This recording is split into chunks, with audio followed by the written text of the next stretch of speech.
This presentation will cover cable ampacity and sizing as it pertains to the ANSI standard. So the agenda for this presentation, we're going to be going over a brief cable systems overview. We're also going to go over the various cable standards, again just an overview, and we're going to go over the software graphical user interface, so essentially how to perform the cable ampacity and derating and sizing using a software like ETAP. The cable systems that are supported in ETAP vary from the network analysis, which is what we're going to be covering today, which in turn goes over how to perform a voltage drop, how to when doing a short circuit study, a motor starting, harmonics. All of those cable related analysis would fall under network analysis. There are also, if you look on the bottom left, thermal analysis, which essentially is a cable temperature ampacity calculation for underground raceway systems or direct buried.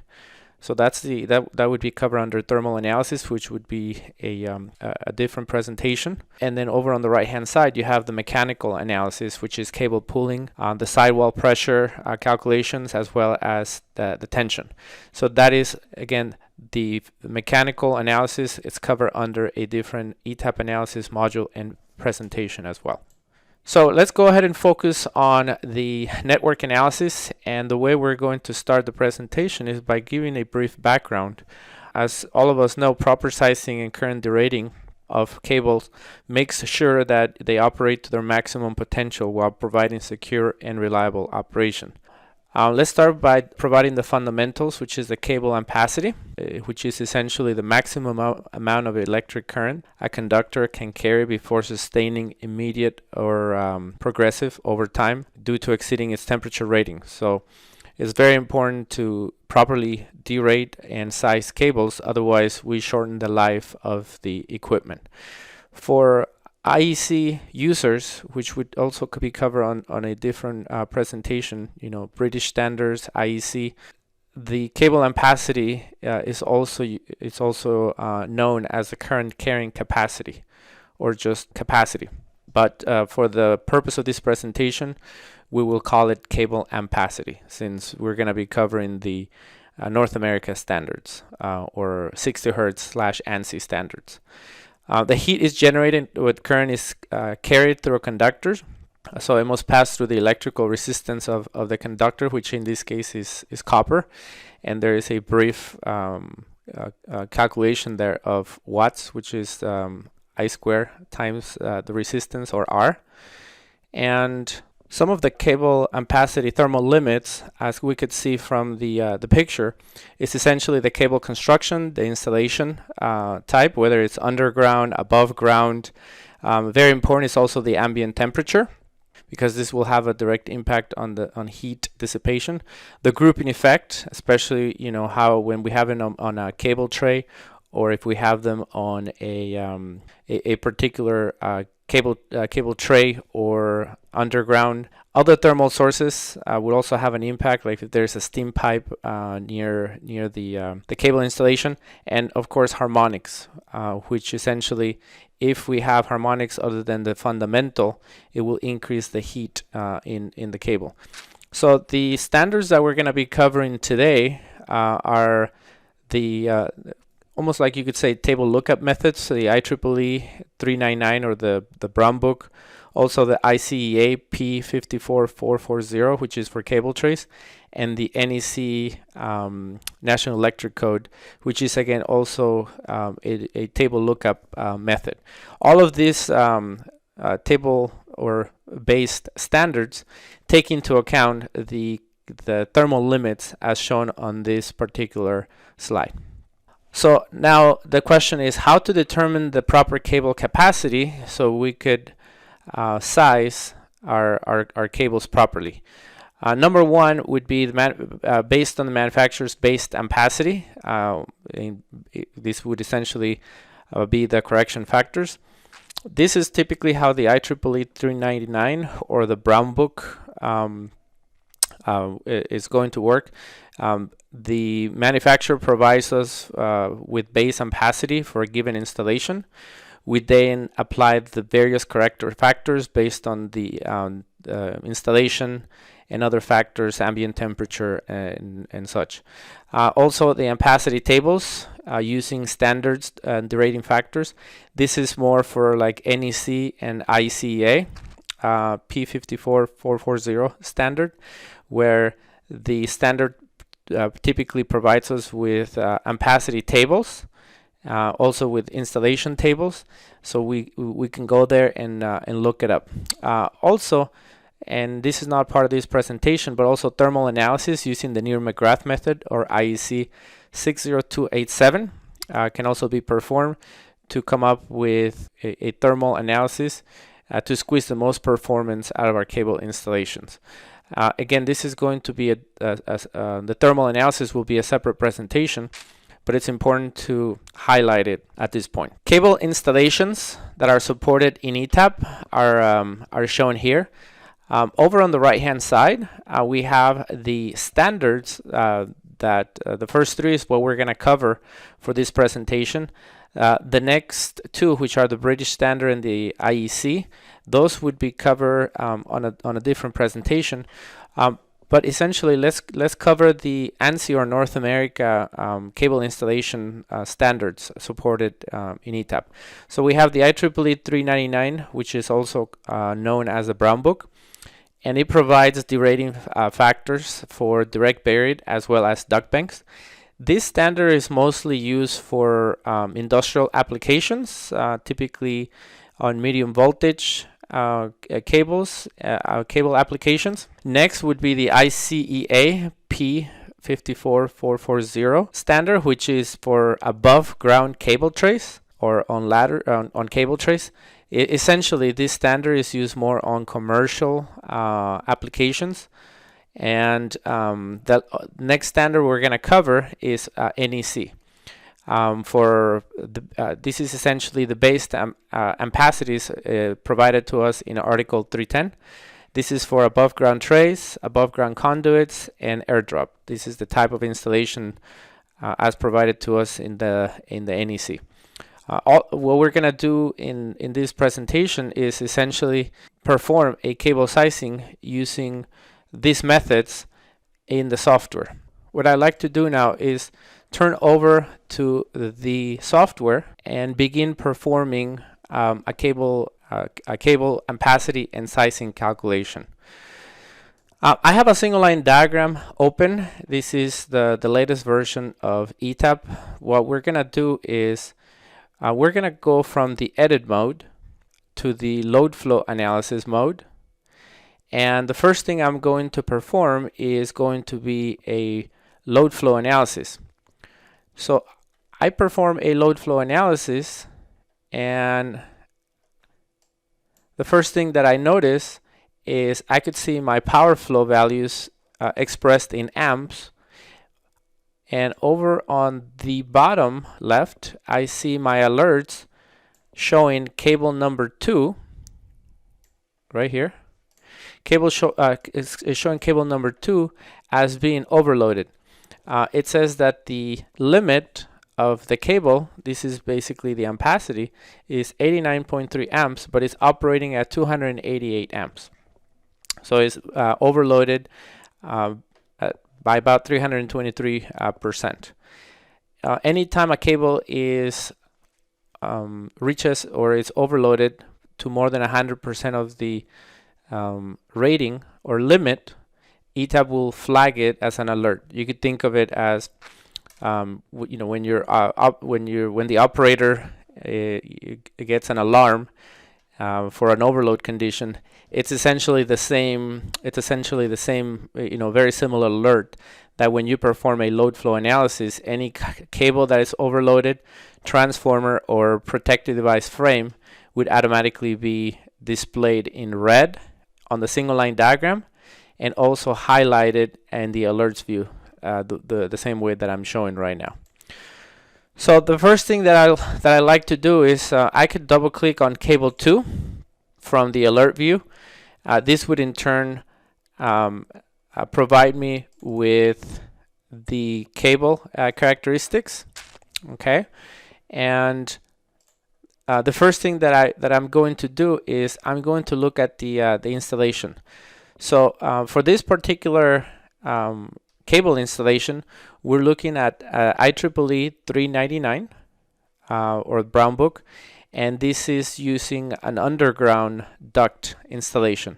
Now for my grouping, if we go over to my rows and my columns, this would be, if for those of you who are familiar with underground ducts, you have the number of rows, which would be the horizontal, plus the columns, which are vertical.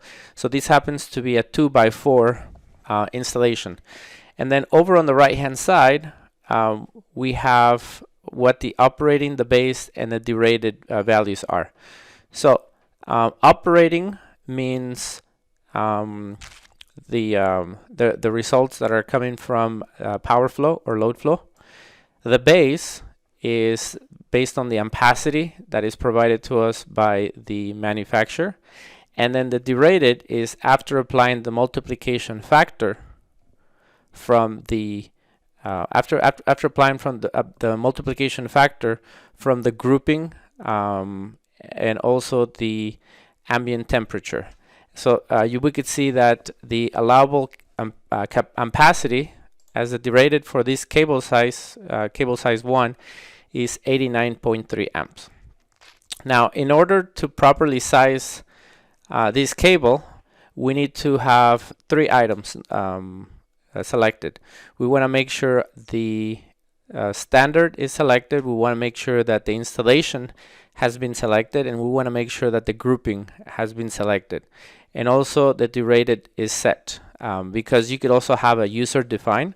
So for those of you who maybe instead of using the derated option as shown here, perhaps you have an internal derating table that you want to use for your project, you can always select the user define and then specify right here your define ampacity. This is important here to mention, because this value, whether you have the derated selected or user defined, would in essence become your rating or your limit as shown on the alerts. So anytime you perform a load flow ampacity and the actual amps flowing through that cable or transformer, in this case a cable, the amps flowing through that cable because of the connected loads downstream of the feeder, ETAP will do a comparison. So it'll say it'll compare the rating or the limit displayed here versus the operating amps, which are calculated by load flow analysis, and it'll provide you with the alert as shown below. So that's essentially how the alerts is able to come up with the report as shown on the bottom of the screen. Now, I'm going to close out of this window here. If we're doing cable sizing, so what we're going to do now is we're going to perform a cable sizing for cable number 2 based on the connected load. And the first thing we'd like to do is after you run switch over to the load flow analysis mode, it's important to go into the study case. Once you open the study case, you go over to the bottom under the update section, and then there is an option called cable load amps. So we're going to make sure that this is selected in order to update the actual amps flowing through the cable inside the cable editor page. And this is very important because that would become now our base for performing the cable sizing, right? In this case, cable load amps would update these 288.6 amps into the cable loading page. So that would become now our the value that we're gonna use for sizing cable number 2. So after we check the cable load amp option, we click OK, and we rerun the load flow analysis. We now go into cable editor page, so we double click on the cable from the single line diagram. We head over to the loading tab. So we're inside the cable editor page. After we go over to the loading page, you notice that we have 3 options under loading current for sizing. Again, we are about to properly size cable number 2 based on the installation, based on the underground installation, and also based on the loading conditions that are downstream of this cable. So you have 3 options. The option that is currently selected means full load amps of element. This option here is useful for transformers or for cables that are feeding a motor, or for cables that are feeding a transformer, for example. And the reason why is because ETAP will automatically sense the rating. In this case, it is sensing the switchgear rating at this bus location. If this cable was on the line side or the primary side of a transformer, it would sense the primary full load amps of the transformer and provide that value here in amps. The user is also free to select any other element from this table, but the default full load amps of element is the device that is directly connected to the load side of the cable. Okay, in this case it would be sub 3 switchgear, which is this bus that is representing the switchgear, which is rated at 600 amps. The other loading current option is user defined. So if you would like to provide your own user defined ampacity or rating for the equipment that is downstream, you can also specify that in this case, and also as the a percentage factor. So just to get the kVA correctly. And the option that we mostly use, and this is what we're going to be using for today's example, is going to be the operating current. So we're going to select operating current. You notice that the amps and the power factor have automatically been imported. In fact, these are not user defined. These fields are automatically populated. Number 1, from the load flow results, the load flow report. Whenever you go into the study case, as we did earlier, and then check the cable ampacity option. That's why it's so important to always go into the here. Let me highlight that one more time. That's why it's so important to have this option here checked, the cable load amps. Okay, so quickly going back to the loading tab, we want to make sure that we have the operating current selected, and that in turn will provide us with the operating load current for phase A, B, and C. Again, remember, we're assuming this is a balanced 3-phase system. That is the reason why phase A, B, and C come up with the same average. All right, so after we set up our base initial loading of 288.6 amps, so here it is showing on the single line diagram. Here it is showing in the cable editor loading page. The next thing we're gonna do is we're gonna go over to the ampacity, and if you remember from earlier in the presentation, we said we need to select 3 items from this page. Your standard. In this case, we have selected the IEEE 399 standard. Other standards include NEC, and for this particular cable, also IEC. Item number 2, we need to select the installation type. So some of the installation types that are available for this cable would be underground duct, underground buried, above ground trays, above ground conduits, airdrop, and IEC. Whenever you select the above ground trays, for example, the ICEA, depending on the cable type you see selected, would appear for your standard. Again, we're using an underground duct as the installation for this particular cable. And the last item, number 3, is that we need to specify would be the grouping. So if we had, for example, 2 rows and 2 columns, we could change this from 2 rows and 2 columns. You could see over on the right hand side that the rated will automatically change. Now, the more rows and the more columns that we have. So for example, we have 2 rows and 2 columns. Our derated ampacity is 109 amps. If we increase the number of columns to 4, for example, our derated ampacity now drops to 89. And the reason for that is because, as we saw on the slide earlier for the thermal limits, we now have a larger amount of cables and conduits, and it takes longer for the heat to dissipate, so the derated ampacity will drop. Okay, make sure that also the derated option is selected. So in this case, our derated 89.3 amps will be compared to the loading ampacity. All right, so now that we have the ampacity tab selected, let's head over to the sizing phase tab. Okay, and under constraints, it is important to have the loading constraint as well as the maximum voltage drop taken into account. So I'm going to go over these 2 options now. The loading constraint comes directly from the load flow results. It comes directly from the loading tab.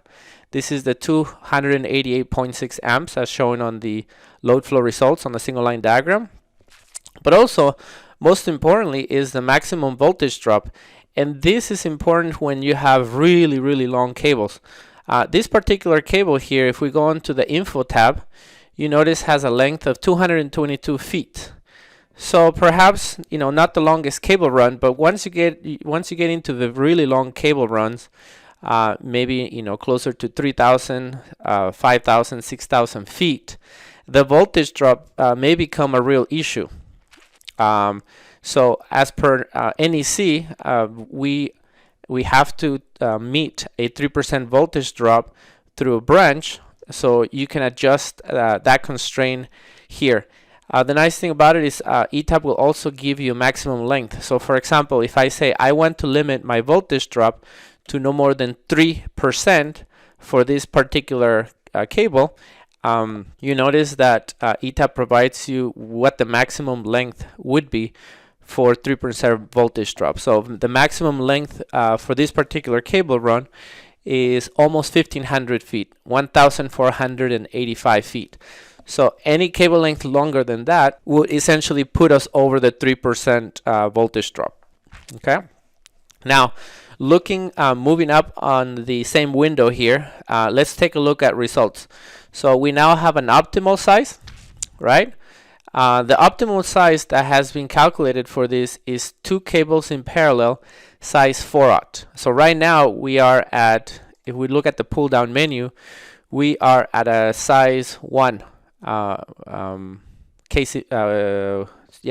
size number 1 cable. So and that's the reason why we had an overload condition, because it's not properly, this cable does not support the 288.6 amp of loading. So what ETAP is suggesting based on the loading and the maximum voltage drop constraint is that we put a size 4/0 in parallel. So two sets of 4/0. That would provide us with an ampacity of 298 amps and a voltage drop of about one tenth of a percent. Okay. So we're gonna select the optimal size. ETAP also provides a one size smaller option. A lot of times the equipment, when we're doing sizing, we have to take into account 100% loading for motor loads, and in fact, when you're sizing an MCC, you typically would want to use also the multiplication factor for ampacity, which is 1.25% to the largest motor on the MCC. We're not sizing an MCC for this particular case, but that option is also available. So in this case, as soon as we go into the optimum size, ETAP will change the database, and this pull-down menu will automatically reflect the new optimal size.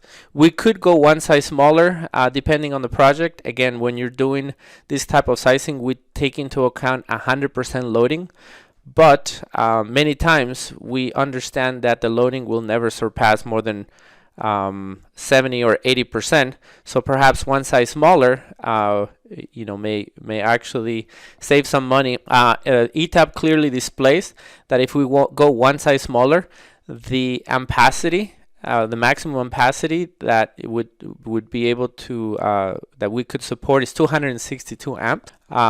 The current ampacity that we have based on the load flow results is 288. So we're gonna go with the optimal size.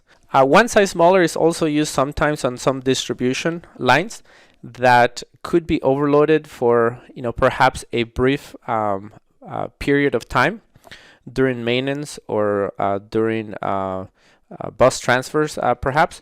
But for this particular example, we're going to select the optimal size. We're going to click OK on the bottom of the page, and then we're going to rerun our load flow analysis, and this device is no longer being shown as critical, so it's no longer being overloaded.